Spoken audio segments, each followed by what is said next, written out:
Capítulo 8. Desmotivadores.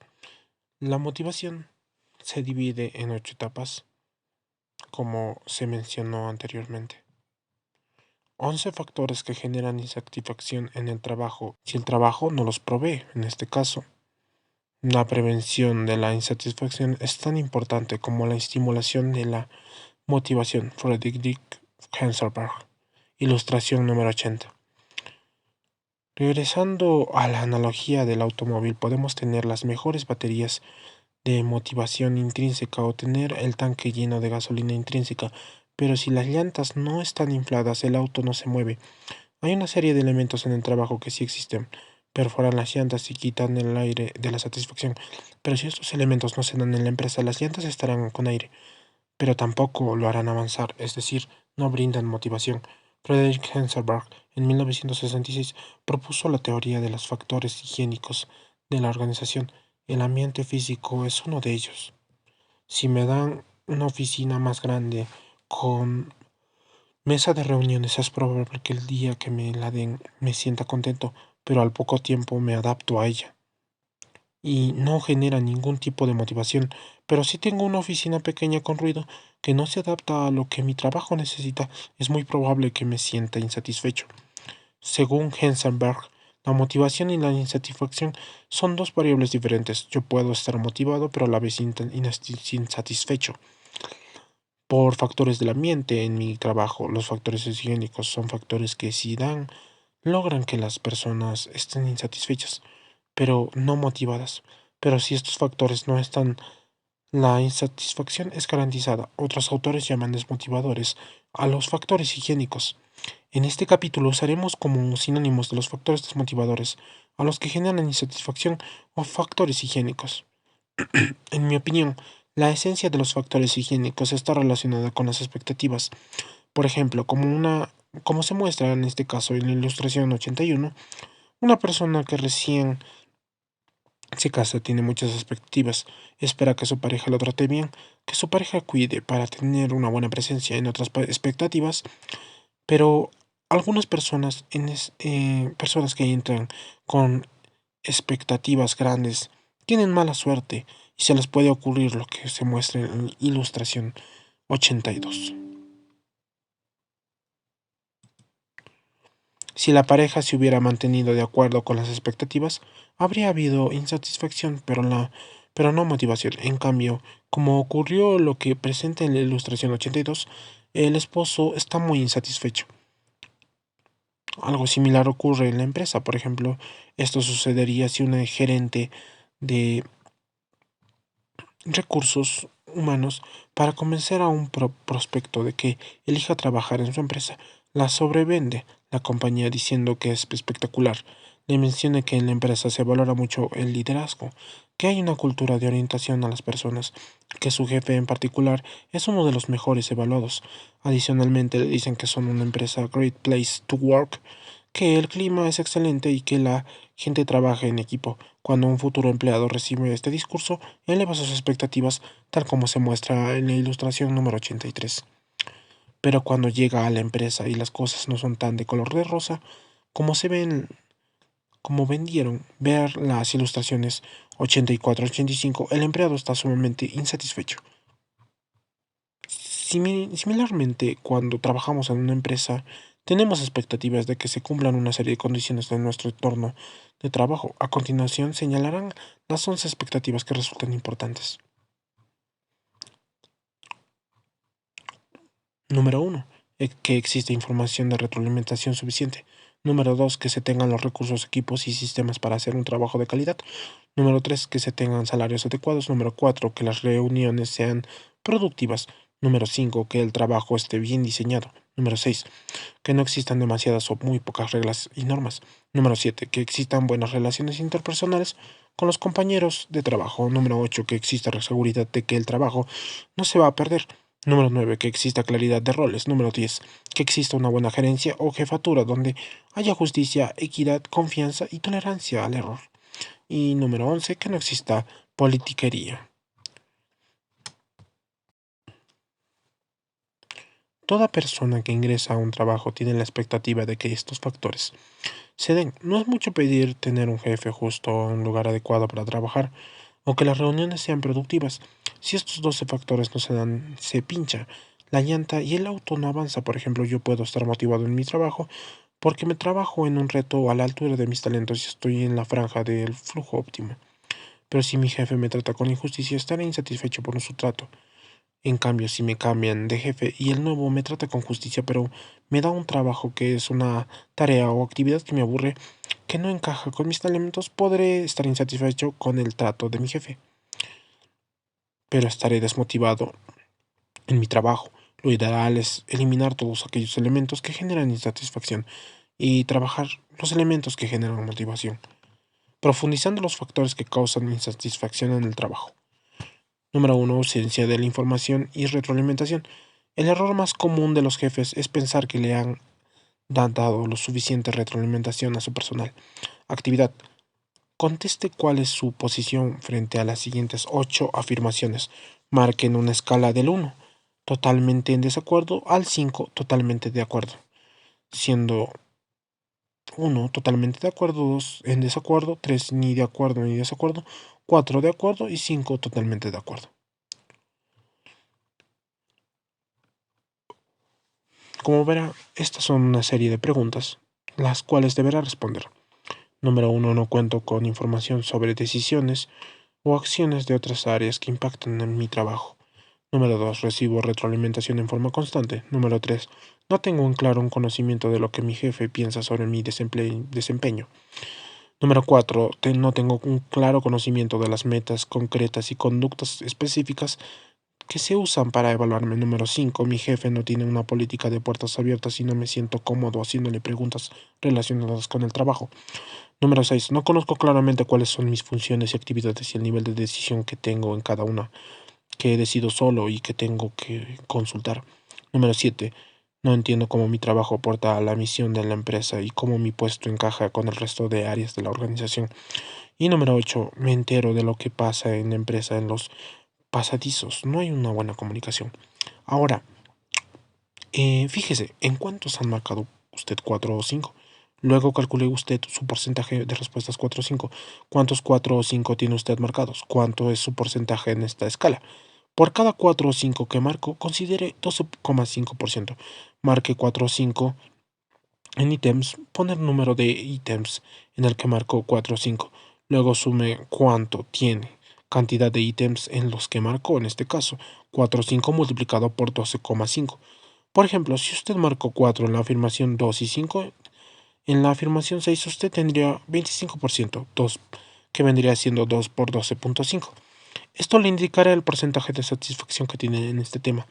En una investigación que realizamos en un grupo económico del Perú, a 300 ejecutivos de impuestos generales, las preguntas que salieron más votadas, con un puntaje de 4 o 5 fueron: no cuento con información sobre decisiones y acciones de otras áreas que impactan mi trabajo. 51,2%. No recibo retroalimentación de forma constante, 49,1%. Y por último, no tengo claro un conocimiento de lo que mi jefe piensa sobre mi desempeño, que vendría teniendo un porcentaje de 31,7%. En lo que respecta al punto 1, algunas empresas que han logrado eliminar este desmotivador tienen un sistema de comunicación en cascada de subida y bajada. Cuando el comité de gerencia se reúne y acuerda en el acta de decisiones o información, se debe bajar comunicar al siguiente nivel. Luego, cuando el siguiente nivel se reúne en su propio comité, hace lo mismo hasta que se tenga a las jerarquías más bajas. Pero el sistema contempla información de subida también. Cuando se reúne el comité de las jerarquías más bajas, acuerda subir sus preocupaciones, inquietudes o información hacia arriba. De esta forma, en cascada llega hasta el comité de gerencia. Esta es una excelente práctica de comunicación. En lo que respecta al punto 2 y 3, como menciona la cita del capítulo, los gerentes y los jefes piensan que dan retroalimentación, pero los subordinados sienten que no es suficiente.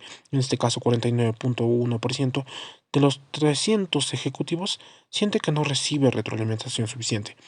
En otro estudio que se hizo en la empresa Gallup, cuando le preguntaron a los empleados en qué invertía más tiempo su jefe discutiendo su desempeño, las respuestas fueron En mis fortalezas, 25%. En mis debilidades, 35%. Nunca me da retroalimentación, 40%. Esta última cifra de 40% nunca me da retroalimentación es cercana al 49% del que encontramos nosotros en el estudio de 300 ejecutivos en puestos gerenciales. Su personal espera que le dé retroalimentación. Si no lo hace, estará generando un factor que lo tendrá insatisfecho. Es importante que tenga una reunión con las personas que reportan a usted por lo menos una vez cada trimestre.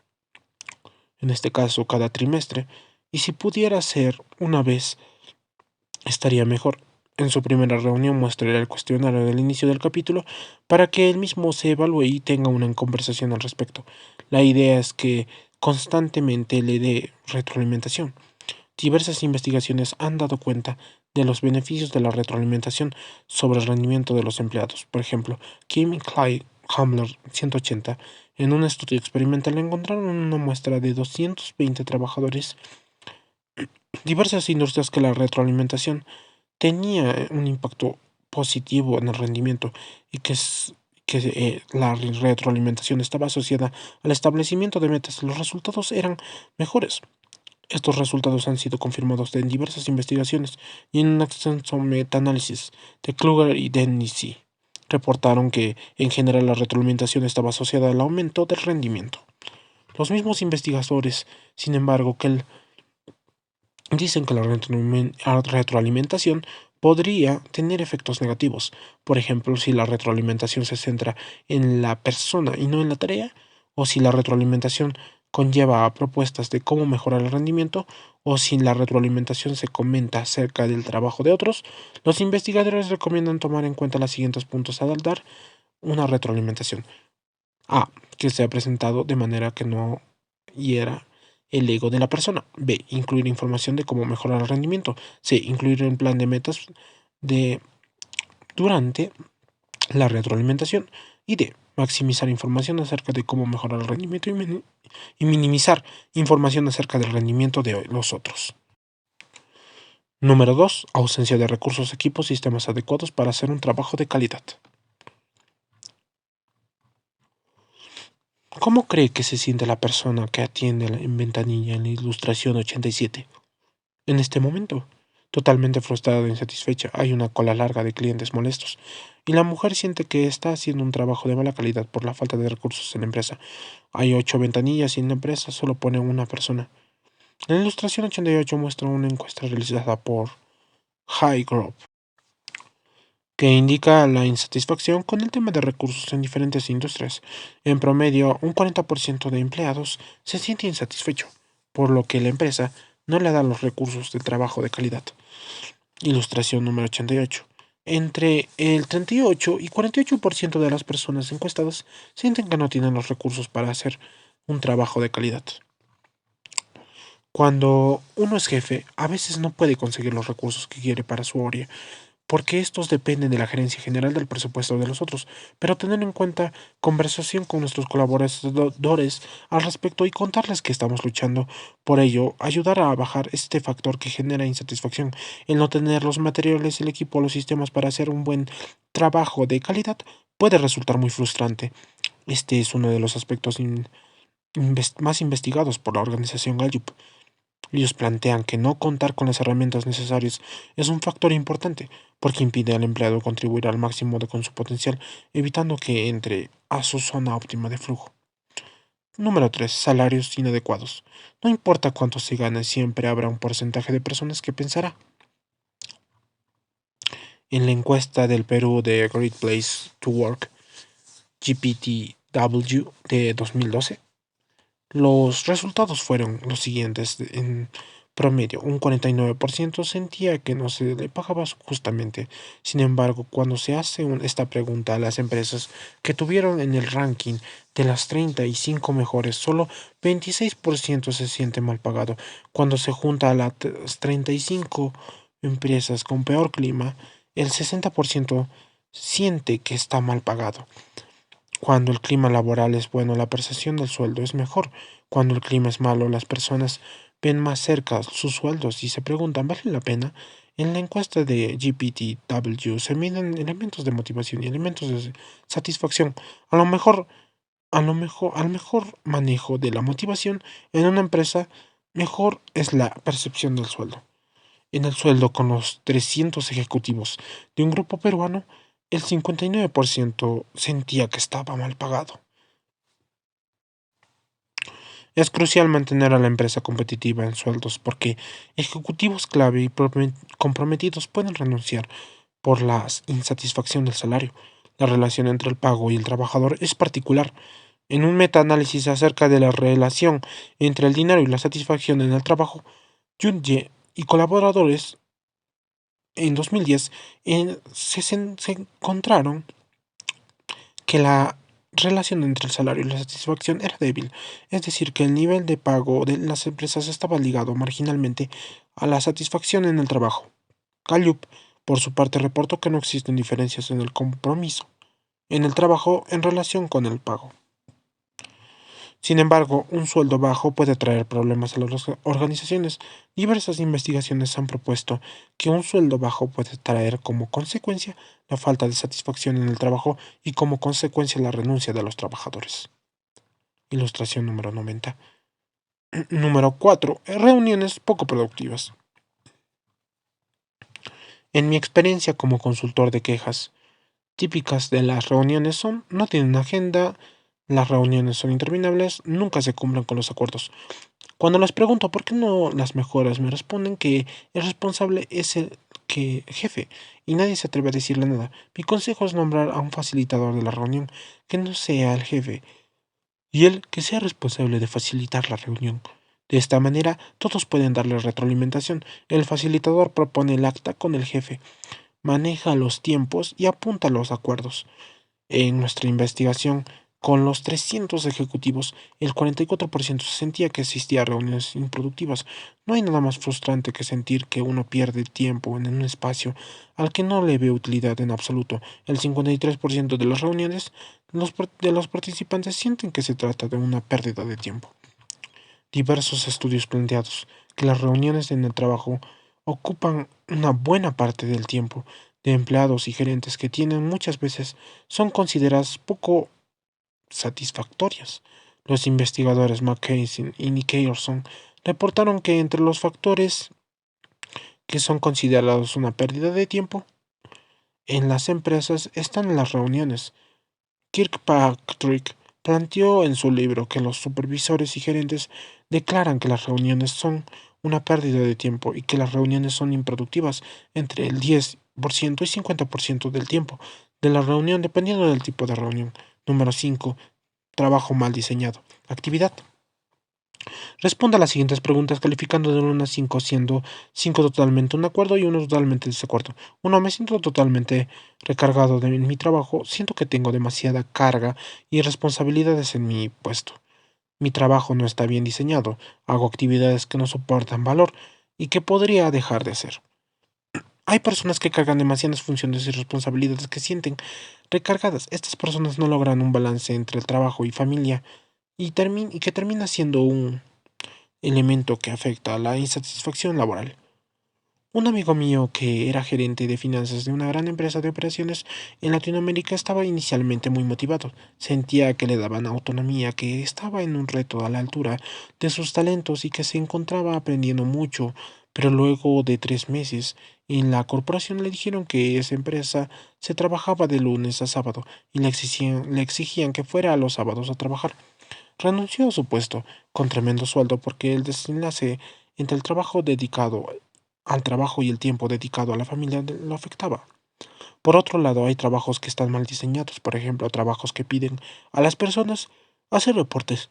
Después nadie lee y que terminan en la basura. Recientemente, Ahmed y colaboradores, en 2014, realizaron una investigación con una muestra de 100 trabajadores del sector bancario. Encontraron que el diseño de cada puesto de trabajo en una empresa puede darle a esta una ventaja competitiva hacia el diseño del trabajo por parte de las organizaciones, cumpliría un rol importante en el aumento de la productividad, diseñando estratégicamente trabajos que vayan de acuerdo a los intereses, las habilidades y la pasión de los trabajadores. Una estrategia simple para encontrar trabajos mal diseñados o excesiva burocracia en preguntarles a los mismos empleados. Un ejemplo de esta estrategia ocurrió cuando el presidente de Pizza Hut pidió a sus empleados sugerencias de cómo eliminar papeles innecesarios y trabajos rutinarios que no aportaron un valor. Con las sugerencias se tomaron medidas que hicieron que la empresa simplificara normas y eliminara trabajos innecesarios y burocracia que mermelaban la motivación. Número 6. Que existan demasiadas o muy pocas normas y reglas. Ilustración número 91. A medida que las empresas crecen, van normalizando en procesos, establecimientos, normas políticas. El problema se da cuando la empresa es demasiado joven y no permite suficientes normas que permitan estandarizar la calidad, o cuando tienen demasiadas políticas y normas que hacen que la empresa sea lenta, o cuando las normas ya no tienen sentido y siguen aplicando. El exceso de normas, o en el otro extremo, la ausencia de ellas, pueden generar mucha insatisfacción e impotencia. Tener muchas reglas o tener muy pocas resulta ser un error. Las reglas son creadas para darle estructura, para tener una organización y un funcionamiento específico. Sin embargo, tener muchas reglas puede afectar negativamente la motivación de los empleados, ya que las personas pueden sentir que no se les permite llevar a cabo sus tareas con libertad o creativamente. El temor de romper las reglas estará siempre presente y los hará sentirse controlados. Al haber muchas reglas también puede generarse un clima de desconfianza, ya que el trabajador puede sentir que la empresa desconfía de su criterio y honestidad para llevar a cabo sus tareas. Es mejor mantener pocas reglas efectivas que sean conocidas por todos, pero que se les den un grado de libertad a las personas para ejercer su criterio. Finalmente, siempre es importante recibir retroalimentación sobre las reglas creadas en la empresa por parte de los trabajadores para poder hacer los ajustes necesarios. Hace algunos años, Continental Airlines organizó una ceremonia en la que se quemó un voluminoso manual de procedimientos y normas delante de los empleados de la compañía y lo reemplazó por una de las pocas hojas. El documento se titulaba Las guías para bajar juntos. Lo que hizo Continental Airlines fue reemplazar cientos de reglas y normas por unas cuantas que daban espacio al criterio de las personas de la compañía. Número 7. Que no existan buenas relaciones interpersonales con compañeros de trabajo, que las personas no hagan un trabajo de calidad. Cuando uno se siente que es el único que trabaja o se toma en serio sus labores, genera mucha insatisfacción, como muestra en la ilustración número 92. Adicionalmente, se genera insatisfacción en la empresa que vive un ambiente muy competitivo de malas relaciones interpersonales y de hipocresía, como muestran las ilustraciones 93 y 94. Jenny y Menix 194 realizaron un estudio en el que se investigaron si el rendimiento de los trabajadores estaba asociado con ciertos tipos de conflictos. En una muestra de 153 empleados encontraron que mientras mayores eran los conflictos interpersonales, menores eran la cohesión del grupo, la confianza y el respeto. Más adelante, los autores separaron la muestra en grupo de alto y bajo rendimiento en el trabajo y encontraron que aquellos con alto rendimiento tenían menos conflictos interpersonales en comparación que aquellos que presentan bajo rendimiento en el trabajo. Que existe inseguridad sobre la estabilidad laboral. Número 8.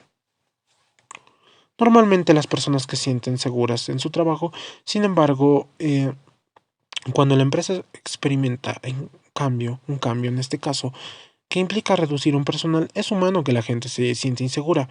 Cuando una persona se siente insegura y miedo, esto impide que pueda generarse cualquier tipo de motivación. Cuando uno se siente miedo, toda su mente está concentrada en cómo salvarse o eliminar la amenaza. Un buen consejo de las empresas es que si van a hacer cambios que impliquen despidos del personal, háganlos en un periodo distinto. Una vez terminado el periodo, es importante que comuniquen a las personas que no habrá más cambios para que puedan salir de su estado de alerta y empezar a motivarse nuevamente. Otro factor que genera inseguridad ocurre cuando el empleador siente que su jefe no está contento. Si usted no está contento con algún subordinado, es importante que sepa que es posible que su subordinamiento lo sospeche. Es a través de sus señales no verbales que las personas a su cargo pueden captar que existe algún tipo de peligro para ellos. Lo mejor es dar retroalimentación clara y definir los pasos a seguir con la persona para darle una oportunidad.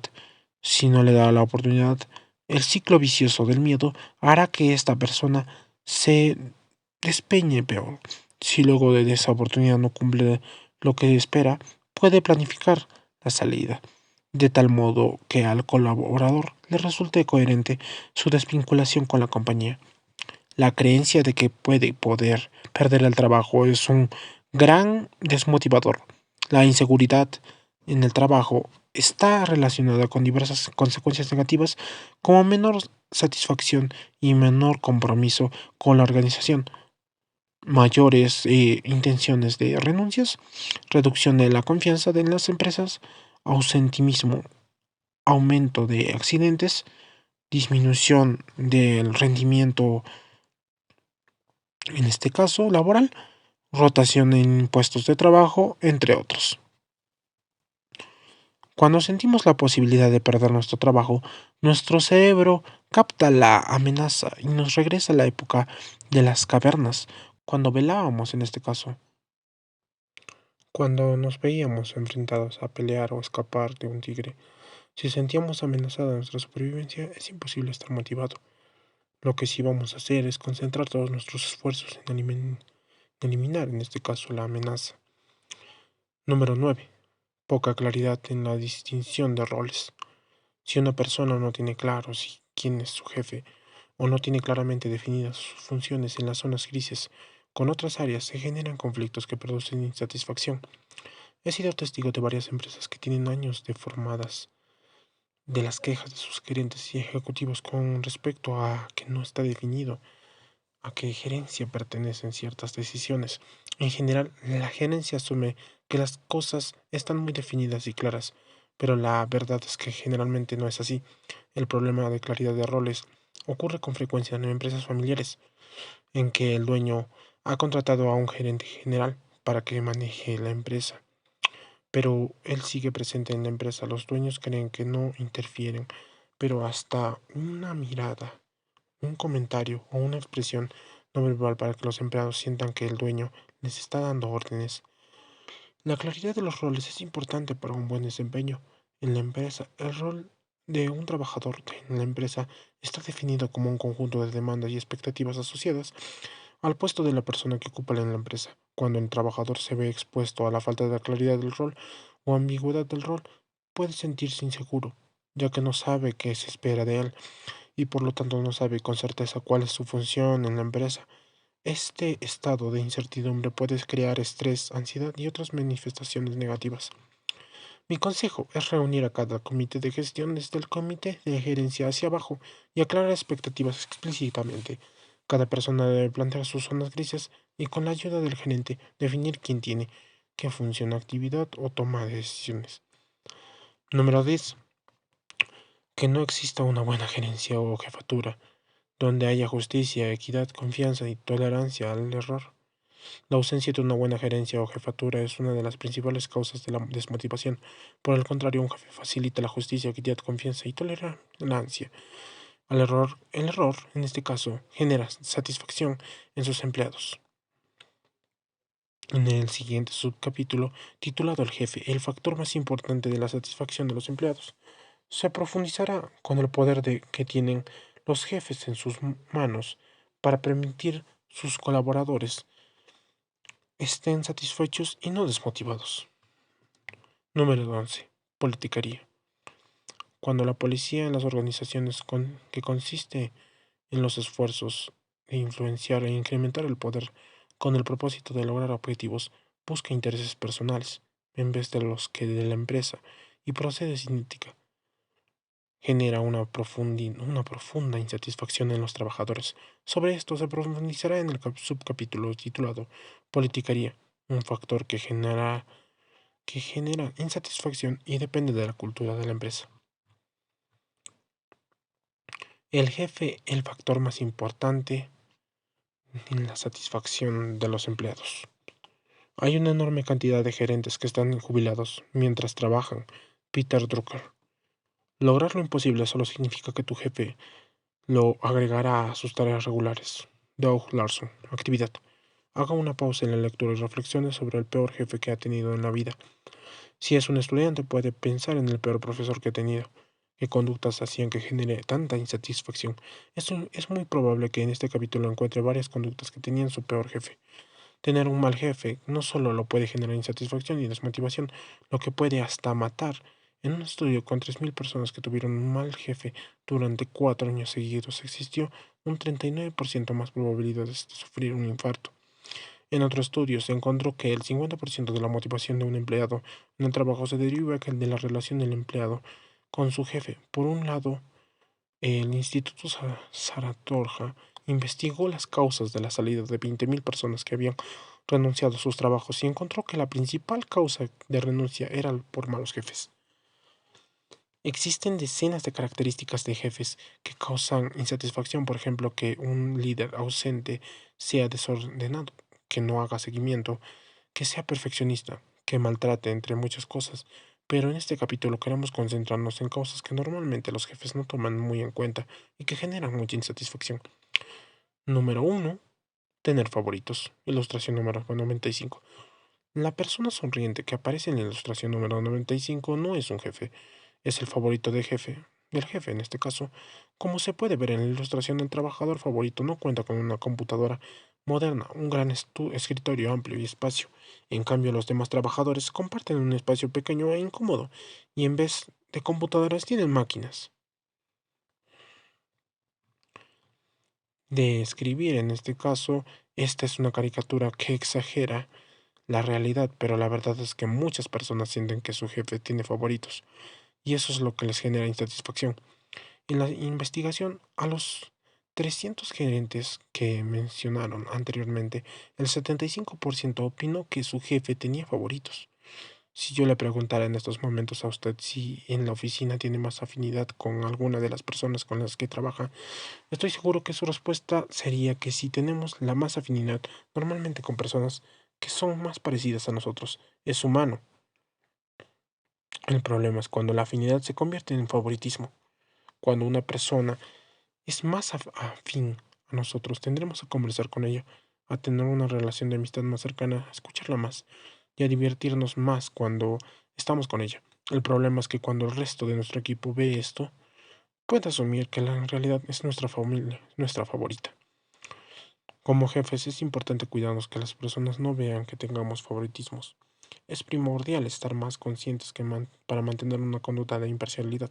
A continuación menciono la mayoría de las causas que generan la sensación del favoritismo en la empresa. Mayor atención e importancia a la persona, mejor evaluación del desempeño, más reconocimientos, más recursos, más presupuesto, mejores equipos, más oportunidades de crecimiento, mejores oportunidades de ascensos, mejores condiciones de trabajo, mejores sueldos y bonos, trabajo más interesante, menor exigencia por parte del jefe, excepciones a las reglas, horarios más flexibles, mayor intolerancia al error, acceso a más información, más amistad con el jefe. La ventaja de tener favoritismo es que el favorito se motiva, se siente especial, como se muestra en la ilustración número 96. La desventaja es que el favoritismo genera mucha insatisfacción en el resto del equipo y crea un clima de inequidad, como muestra la ilustración número 97. Como dice Gary Yuki, el líder no tiene que tratar a todos los subordinados de la misma forma, pero cada persona debe percibir que es importante y un miembro respetado del equipo en lugar de un ciudadano de segunda clase. Número 2. Incumplir promesas. Antes de hacer una promesa como jefes, es importantísimo reflexionar mucho sobre ella. Una vez que la promesa sale de nuestra boca, genera altas expectativas en nuestra gente. Y no se cumple, no solo las personas se sienten totalmente insatisfechas, sino que además se sienten traicionadas y perciben al jefe como un poco íntegro. Una promesa es como una bala. Una vez que la disparas ya no la puedes regresar al arma. Piense antes de disparar. Las promesas más incumplidas son: si trabajas duro te subiremos el sueldo. Si te desempeñas bien, recibirás un ascenso. Si te refuerzas en este trabajo aburrido, recibirás un trabajo más interesante. En esta empresa te vamos a entrenar más para que crezcas profesionalmente. Esta oficina es temporal, ya pronto te cambiaremos a una mejor. Yo arreglo el conflicto, no se preocupen, la cantidad de trabajo se reducirá pronto. Te daré todos los recursos necesarios para hacer tu trabajo. Este trabajo adicional que estás haciendo es temporal. Personalmente estaré a tu lado para apoyarte. En esta oficina no hay favoritos. Tendré una política de puertas abiertas. Algunos jefes hacen estas promesas como una forma de salir de la insatisfacción del momento. Por ejemplo, cuando un subordinado viene a pedirle que le aumenten el sueldo y el jefe le dice que si trabaja duro se lo aumentarán, el jefe tiene una buena voluntad, pero el aumento del sueldo no. Solo depende de él. Hay que tener cuidado, que prometer cosas no dependerán de nosotros. Ilustración número 98. Las promesas que vamos cumpliendo van generando los ladrillos y el cemento de nuestro muro de confianza con nuestra gente. Construir confianza toma años y se construye ladrillo a ladrillo o promesa a promesa cumplida. Pero cuando incumplimos una sola promesa, el mundo se viene abajo y se destruye la confianza. Ilustración número 99. Sugerencias de cómo hacer promesas. Reflexionar antes de hacer la promesa. Recuerde que cuando usted hace la promesa, el empleado la da por hecho. Cuando no la cumple, la gente le genera una satisfacción de pérdida que produce satisfacción. Pregúntese si es indispensable hacer una promesa. Número 2. ¿Cuál es mi intención al hacerla? Hacer sentir bien a la gente en corto plazo y evitar conflictos. ¿Necesito hacerla? ¿Es realista? ¿La puedo cumplir? Número 3. Que sea específico. Asigne una fecha cuando irá a cumplir la promesa porque las personas siempre esperan más rápidas. Número 4. Explica las posibles contingencias que no dependan de usted, por ejemplo, a todo que está programado para que el aumento se concrete dentro de los 3 meses. Pero ojo, no depende de mí, sino de la decisión del comité de gerencia y de cómo le vaya a la empresa. Número 5. Si se ve que no podrá cumplir, diga la verdad a tiempo. No espere que se cumpla el plazo prometido para recién disculparse. A continuación, sugerimos un cuestionario para que califique a su jefe en los elementos que generan insatisfacción. Están incluidos la existencia de favoritismos e incumplimiento de las promesas. Actividad. Conteste el siguiente cuestionario de 12 ítems. Se presenta una serie de afirmaciones y queremos saber si esto le pasa a usted. Marque en una escala del 1 totalmente de desacuerdo al 5 que es totalmente de acuerdo, siendo 1 totalmente de acuerdo, 2 en desacuerdo, 3 ni de acuerdo ni en desacuerdo, 4 de acuerdo y 5 totalmente de acuerdo. Empecemos. Número 1. No maneja bien sus tiempos. Número 2. Mi jefe se forma juicios apresurados sobre personas y situaciones. Número 3. Mi jefe acepta críticas ni errores. No acepta críticas en este caso ni errores de forma adecuada. Número 4. No estamos satisfechos con la competencia de los altos ejecutivos de la empresa. Número 5. Mi jefe tiene problemas de planificando y haciendo seguimiento. Número 6. Mi jefe no cumple con las promesas. Número 7. Mi jefe no nos da la igualdad de oportunidades. Número 8.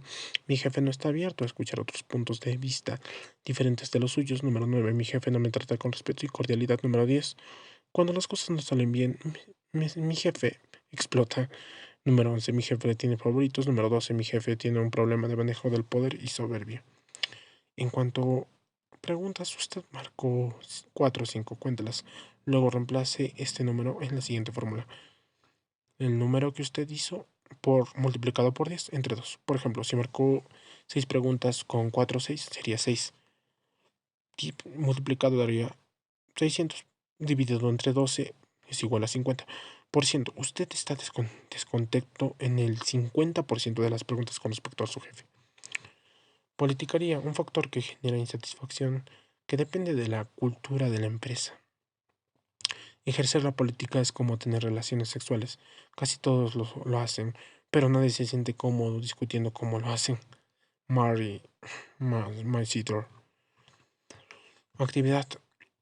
¿Es correcto ejercer la política en las organizaciones? Cuando la política se convierte en politicaría, haga una pausa y reflexione. Según Rick Brandon, la política en las organizaciones se refiere a los esfuerzos a influenciar e incrementar el poder de manera informal, no oficial y muchas veces detrás de bambalinas con el propósito de lograr objetivos. Cuando uno lee esta definición, la siente un poco de negativa.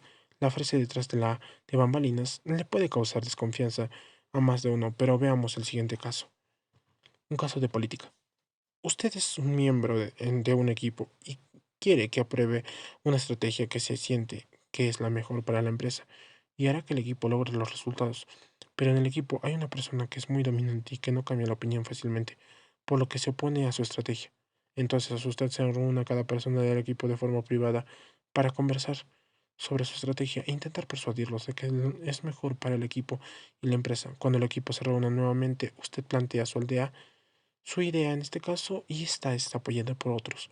En este caso usted influenció y aumentó su poder de manera informal con el equipo, lo hizo detrás de bambalinas como menciona en la definición. Sin embargo, cuando se convierte en la política en politiquería, cuando buscamos nuestros propios intereses personales y no los de la empresa, o cuando se hace una política cinética. La politiquería se manifiesta a través de conductas típicas de las organizaciones. Cuando ocurren estas conductas generan insatisfacción. A continuación mostraremos algunas conductas de politiquería. Número uno. Agenda escondida. Ocurre cuando una persona trata de influir en una decisión por sus propios intereses ocultos, pero le dará una apariencia que lo hacen por el beneficio de la empresa. En la ilustración número 10, por ejemplo, se muestra a una persona que está tratando de que le acepten a la nueva asistente porque tiene muy buenas calificaciones técnicas, pero en realidad este jefe tiene otra agenda escondida.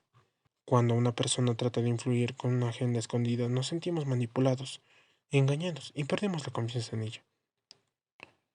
2. Proteger a los territorios. Cuando uno se tiene una jefatura o una gerencia, es humano querer ejercer el poder de ella. Sin embargo, algunas personas generalmente inseguras quieren usar el poder para sentirse fuertes y poderosos con el propósito.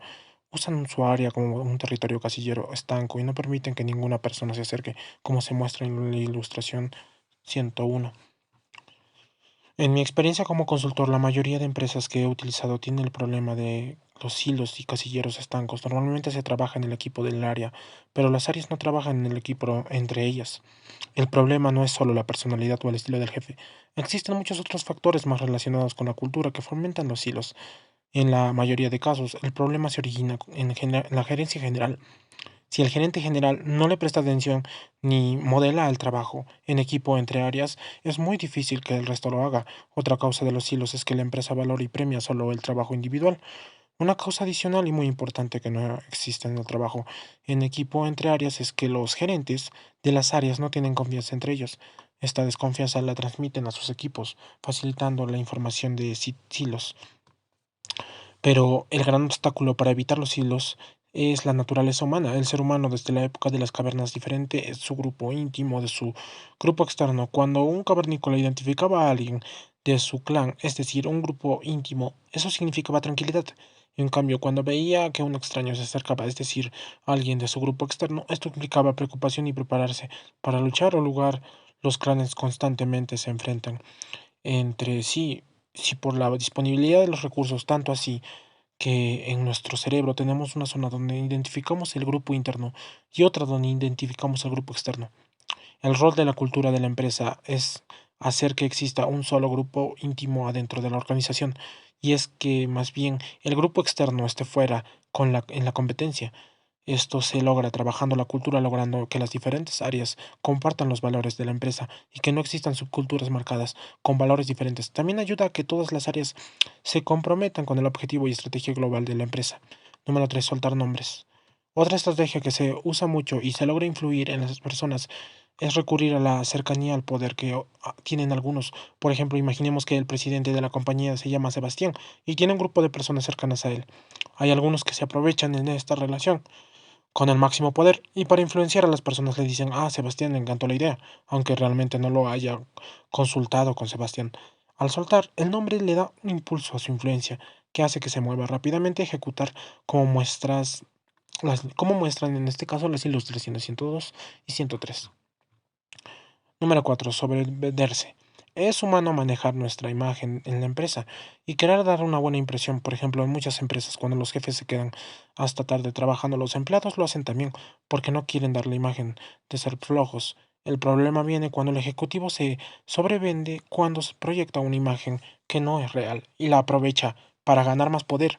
como se muestra en la ilustración 104.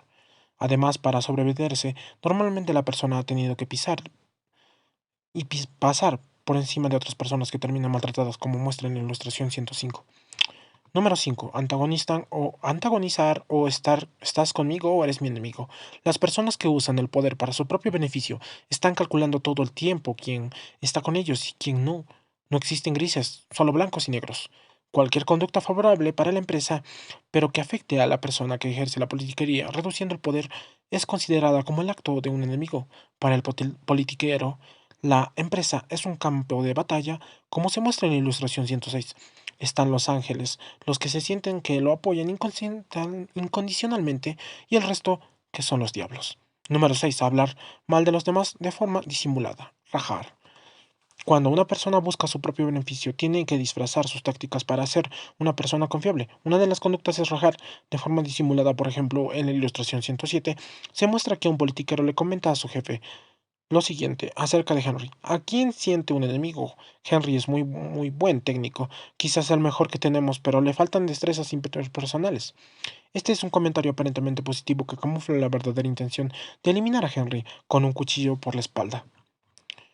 Número 7. Adular a quienes están en el poder. Sobornería. Una forma de ganar más poder es entablar una relación más cercana con el jefe, la persona que tiene más poder para aumentar su simpatía. Los politiqueros nunca la contradicen. Tratan de parecerse a él y la felicitan, y alaban constantemente y hasta se ríen de sus chistes, por más que sean terribles, como muestra en la ilustración 108. Número 8. Privilegiar la amistocracia en lugar de la meritocracia. Los politiqueros es que están todo el tiempo calculando cómo ganar más poder. Una estrategia es ascender a aquellas personas que consideren incondicionales, destruyendo así la meritocracia. Cuando las personas ven que lo que ascienden son los amigos de la persona más cercana al poder, sienten mucha injusticia y esto genera insatisfacción, tal como se muestra en la ilustración 109. Ilustración 109. Estrategias para reducir la politiquería en la empresa. Tenga cuidado con el afecto halo. El efecto halo es un signo de percepción que se da cuando a una persona le parece positivo o atractivo un rasgo de una persona y luego tiende a generalizarle a la persona como positivo o atractiva integralmente. Por ejemplo, cuando un profesor hace que una pregunta en clase y un alumno en particular la responda correctamente, es muy fácil generar el efecto halo y considerar al joven como un excelente estudiante. Puede que lo sea, pero la mente del profesor ya lo es, y no es necesariamente correcto. Puede ser su amigo le haya soplado la respuesta. Otro ejemplo es cuando un jefe nuevo felicita a un subordinado por sus logros del trimestre y luego generaliza este evento positivo a todas las características del subordinado. Podría ser al subordinado lograr sus resultados, pero tiene terribles relaciones interpersonales en la oficina. También ocurre cuando las personas que tienen una buena presencia, a veces solo la presencia de alguien puede hacernos generalizar que es una persona de primera. En todo sentido, en un estudio se descubrió que las personas atribuyen a la gente bonita características positivas como gentileza, honestidad o inteligencia. Los politiqueros conocen intuitivamente este efecto y lo usan en este caso a su favor. Como mencionamos, son extraordinarios vendedores de su imagen y tratan de generar el efecto halo. No saque conclusiones tan rápidas de las personas que conoce. No se deje influenciar por las primeras impresiones y sea consciente cuando una persona se está sobreviviendo. En este caso, sobreviviendo. Aprenda a detectar agendas escondidas. Número 2. Como muestra en la ilustración 110, desarrolle visión de rayos X para ver los cuchillos escondidos. Es importante hacer la siguiente pregunta si tiene la sospecha de que hay agendas ocultas. ¿Qué gana la persona con este proyecto? Poder, ego, estatus, visibilidad, recursos, ayudar a un aliado, perjudicar a un enemigo. No se trata de desconfiar de todos, pero sí de estar alertas en caso de que el comportamiento de una persona le preocupe. Número 3. Detecte a los sobones y evite promover la sobonería. Una forma de pensar o de empezar a romper con la sobonería es reconocer a aquellas personas que tienen el coraje de pensar diferente de usted o cuestionar sus decisiones. Si usted felicita a una persona por discrepar de usted, den la señal de que no quiere sobones o adulaciones. Por otro lado, tome la conciencia de quienes son los que siempre se ríen de sus chistes, los que alaban sus ideas todo el tiempo, los que nunca cuestionan. Valorando lo que tienes. Cuentan que un discípulo se quejaba todo el tiempo con su maestro y de que su templo era muy chico, que el espacio de meditación era inapropiado y que sus compañeros de meditación no colaboraban como él quería. El discípulo era insistente en sus quejas. Un día, cuando el maestro estaba caminando por los jardines del templo con sus discípulos, tomó al discípulo quejoso de la cabeza y le tapó a la fuerza la boca y la nariz. Mientras ocurría, el resto de los discípulos le rogaba que lo soltara, que el discípulo se iba a ahogar en este caso, pero el maestro no hacía caso. El discípulo quejoso no podía respirar y trataba de librarse del maestro, pero el maestro pesaba casi el doble y tenía mucha fuerza. Cuando el discípulo ya estaba a punto de ahogarse, el maestro le soltó. Este cayó al piso y empezó a respirar agitadamente. El maestro le dijo: todo el tiempo te quejas de lo que no tienes en el lugar de valorar lo que tienes, y generas mala vibra en el templo. Tienes el aire todo el tiempo, pero cuando te falta, como ahora, lo valoras. Si sigues quejándote, te sacaré del templo, y como el aire, recién te hará falta todo lo que tienes ahora. Los factores higiénicos o factores de insatisfacción que hemos mencionado en estos capítulos son como el aire. Por ejemplo, cuando tiene justicia como el aire, no la valora y la da por hecho. Es lo mínimo que espera que lo traten con justicia, pero no la tiene. Como el aire genera una sensación de inconformidad e insatisfacción. Para crear un entorno que genere compromiso, no debemos trabajar la motivación, sino eliminar los factores que generan insatisfacción.